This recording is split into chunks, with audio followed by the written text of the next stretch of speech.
Hey guys, it's Ryan with My Listing Club. In this video, we are continuing on with the educational series, How to Build an Online Business with the My Listing WordPress theme. In this particular video, I'm going to cover all things online presence. So we're going to work through the entire online presence column of the My Listing Project Template. So that's going to cover things like Google My Business, Google Search Console, Google Analytics, Google Tag Manager, SEO plugins, on-page SEO optimization, listing meta, no indexing of pages, blog posts, social network links, and NAP, name, address, and phone number, as well as SEO audits. So I'm going to be going over these things at a very high level because we could go really in depth into this stuff. But as I'll explain here in a second, some of this stuff it changes so often it just doesn't, not that it doesn't make sense, but it's just really difficult to keep current with some of this stuff. So it's easier just to give you guys the some advice and let you do your own research to find that most up-to-date information. Okay, so let's go ahead and jump into what this project template is about really quick. So from the My Listing Club website, that's mylisting.club, right here on the homepage, you can click on this My Listing Project Template card. This product page is going to walk you through what this is all about. You're going to get a firsthand look at this template here in this video. And at the bottom here, you can keep up to date with what I'm adding and editing with this template via the changelog. If you want to buy it, there's a buy now button at the top. If you are an Ultimate member, you can get this template for free. If you purchase a starter site, I'll give you a copy of it. If you are a care plan client, I will give this to you as often as you would like upon request, no problem. So those are the ways that you can get your hands on it. Let's go ahead and dive into the template itself. So here we are looking at the online presence column. We've just been working through here left to right. You see how much is involved here. So there's a lot in here. And so we'll be knocking down the tasks in this online presence column. Okay. So I'm going to go ahead and bring this to my other screen here just so you don't have to bore you with the details. I'm going to be doing a lot of talking in this video versus demonstrating, whereas in the past videos I did a lot more demonstrating. Okay, so I'll try to be short and brief with this stuff, okay? All right, Google My Business. This is one of those things, and this is going to be the case with pretty much all of these Google tasks here. They change stuff so often that you just want to do your own research. There's tons of videos out there, tons of guides, straight from Google. Just Google it, like Google My Business, how to set it up. You're going to find tons of stuff out there. I just didn't want to regurgitate that stuff because it's not really My Listing specific in a lot of cases. So you can just do your own research on a lot of this stuff. Google My Business is one of those things. Just ensure your business has a Google My Business listing and it's as complete as possible as it makes sense for your business. So like, especially if you are targeting a local area. So maybe you have a directory that is for local listings. Then that's where you really want to get in heavy into Google My Business and make sure it's got all the information about where the site serves. So that the local area, get that phone number in there, an address, that sort of thing. Yeah, so just open a web browser, go to google.com. Basically, I'm just telling you to Google this. Enter how to find your business on Google. That is like an actual phrase that works well. How to find your business on Google. So enter that into the search and follow the instructions, okay? Google Search Console, this is another one. It changes all the time. So for this, you want to optimize the visibility of your website within the world's largest search engine, Google. I highly recommend having Google Search Console set up the day you launch your website. So it has a performance aspect, tracking the performance of your website. There's the analytics part that it has in it. So you want to get that set up right away before you launch your website, preferably. Even if you're not going to look at the data immediately, just get that data flowing in there. And I've got a couple of links to some guides. I've got a link to a guide for the club members. Okay, to get you started. Google Analytics, this is another one. It's rapidly changing. At the time of this video, Google's going to start transitioning from the old Google Analytics to the new, which is GA4. So a lot going on there. This is another one of those areas. It's just you got to You got to do the research yourself, buy a course, something like that if you need to, or switch to something other than Google Analytics. What I have heard recently is that Google Analytics will automatically transition you over to GA4 if you do nothing, take no actions yourself. However, it's not the entire thing. So it's just a subset of what you actually need to do, but at least they're doing a little something for you. So if you're going to stick with Google Analytics, Google it for yourself, how to set it up. I do have a guide to get you started with the basics, and maybe just a little bit more than the basics, but that'll help you get started. And then you can take it from there if you want. In the future, I'm probably going to look at partnering with other companies that make this easier for everybody and more privacy, with more privacy in mind. So if any of you have analytics tools out there that you really prefer and you want me to try to partner with, let me know. I've tried to partner with Fathom Analytics. I have not tried to partner with anybody else, so I may try to reach out to some other folks. But yeah, so Google Analytics, it's a free service that provides valuable insights to help website owners shape a successful strategy for their business.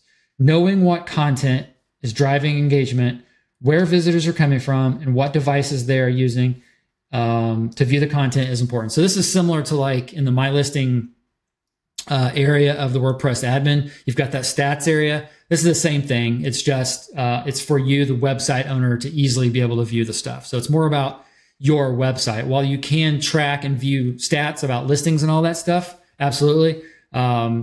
This is more geared towards the website itself. Yeah, so I recommend having Google Analytics like those others set up before you launch, preferably. Get that data flowing in there. Like I said, there's a guide for it. Google Tag Manager, same thing. This is pretty much just a repeat.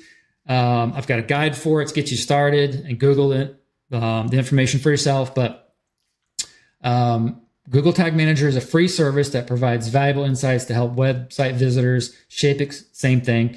Google Tag Manager should be used when you need to track multiple entities. So this is things like Facebook Pixel and things like that. So basically, if you're not going to track multiple entities, you're just going to track your website, you can stick with Google Analytics. But when you want to start tracking multiple entities, your website, Facebook Pixel, things of that nature, that's when Google Tag Manager really comes into play.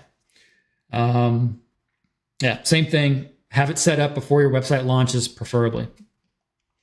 Okay, SEO Plugin. For those that have been following along with my content and the club community and all that, by now you know SEOPress is what I use and what I recommend.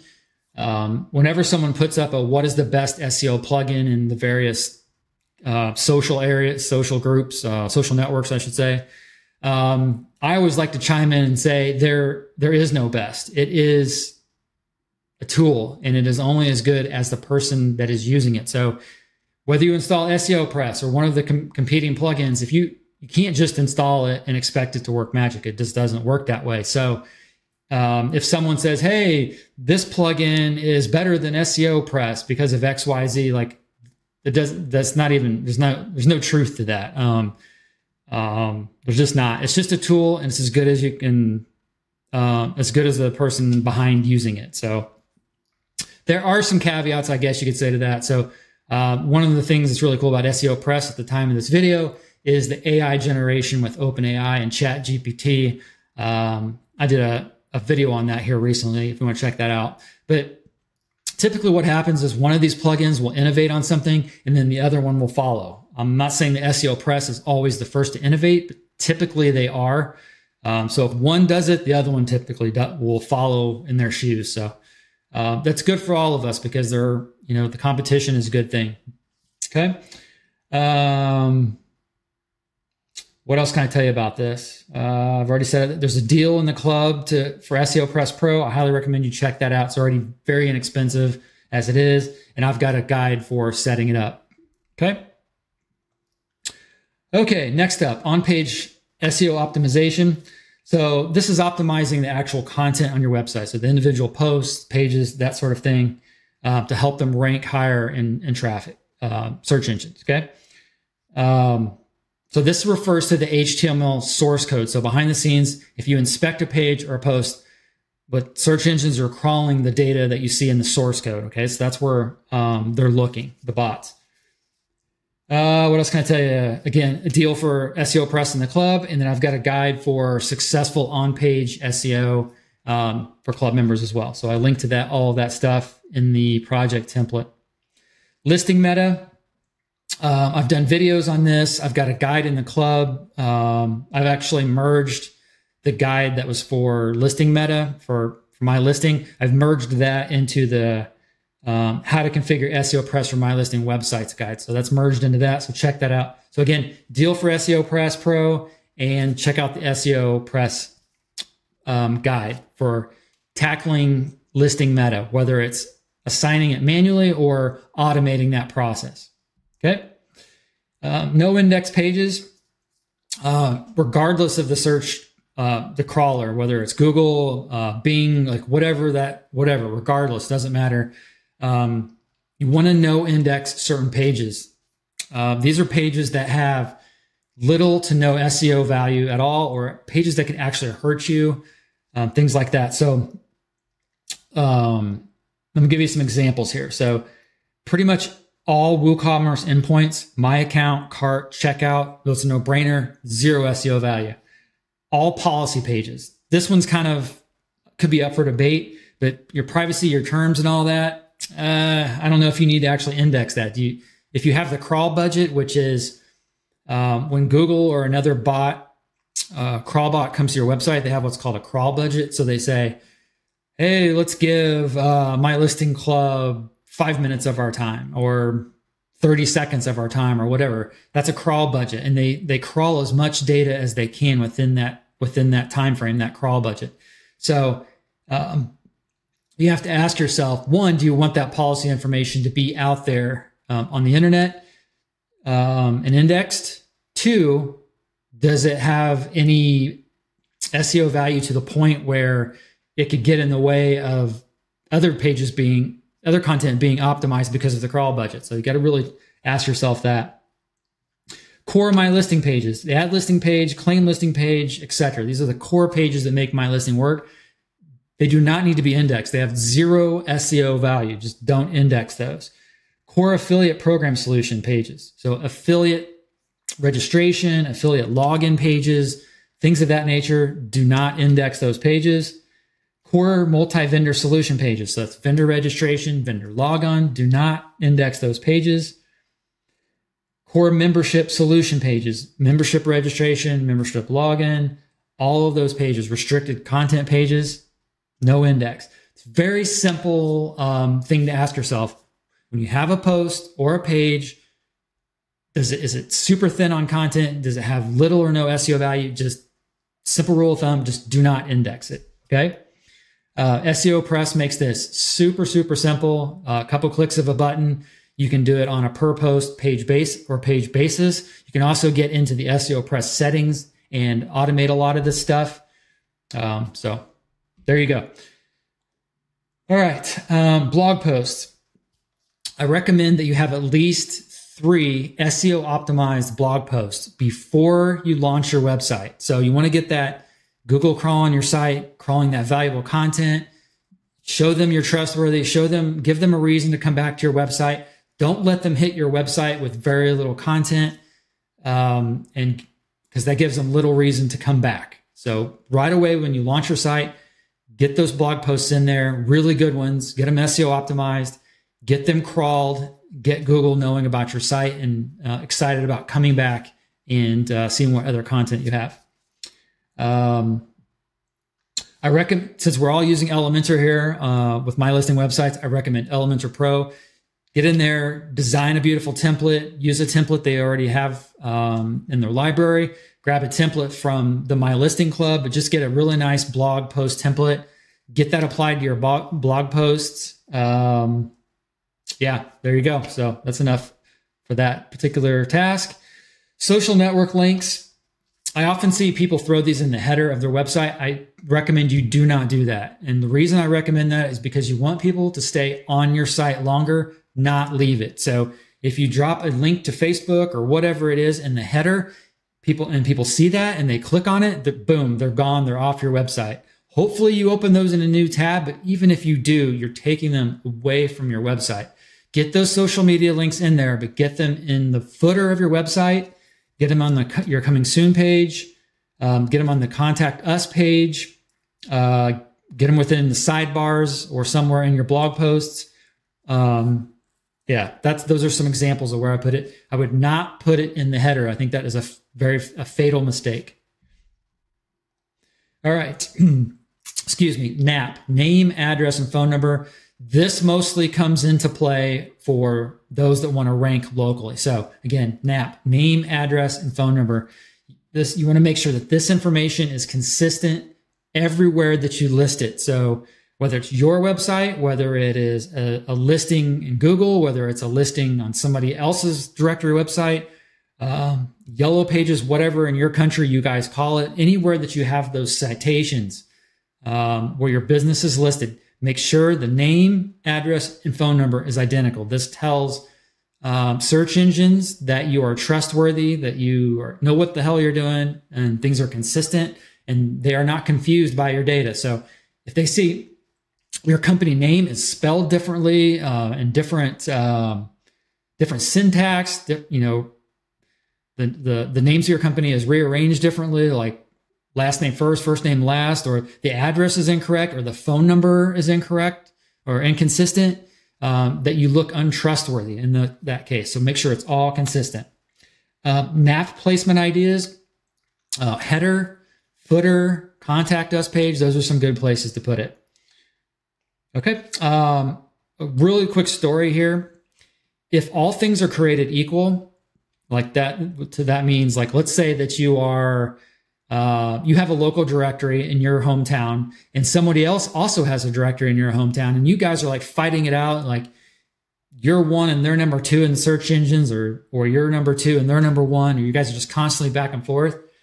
Having NAP in there could be the one thing that makes you always rank above them. So like I said, quick story here. I had a client that had a fitness website in my local hometown. I did some work for them to help them rank. They did not have NAP anywhere on their website. There was a larger fitness chain, a fitness company there in the small town that for some odd reason did not put NAP everywhere that they should. All I did was add NAP to my client's website and the places that it should be. They started outranking that larger company's website for their town. I'm not saying all over the world, but in their town, they started outranking them just because of that one small change. So really important stuff. All right. And then lastly, we have SEO audit. So obviously it's important to stay on top of your SEO and make sure that it's in tip-top shape. You identify issues, fix those issues, that sort of thing. For that, I use SEO Power Suite, and you can get a deal for that through the club. And then outside of that, just follow all of the SEO related guides that I have in the club. And that helps essentially do your audit as well. I've been doing SEO for, gosh, almost 15 plus years now. I don't talk about it a lot in the MyListing community. Probably should talk about it more. But it is very important depending on the website and the business. I will end this with one potentially controversial statement that I tell people a lot. You do not rank your listings. Typically, you rank your website itself to draw attention to the listings. So I'm going to repeat that one more time. You do not rank the listings most of the time. You rank your website instead. So those listings are very hard to rank. Content is often thin. If they are uploading the listings, building the listings themselves, that content is even thinner. Images often look like crap. The way that the MyListing templates are built in general, the heading structure isn't correct. It's fixable, but it's not correct. All of these things weigh against you. So what you want to do is you want to rank your website, get your website itself ranking, get those category pages ranking, get those region pages ranking, and that's where you can really load up the content. If you look through a lot of the things I create SEO wise, You'll see I really talk about region pages and category pages and how to build those out. Okay, so definitely check that stuff out. Again, rank your website first to draw attention to the listings. All right, guys, hope you enjoyed this video. Next up, we are going to talk about launching our MyListing website. And yeah, please click subscribe to know when the next video comes out, and hope everybody is good out there. See ya.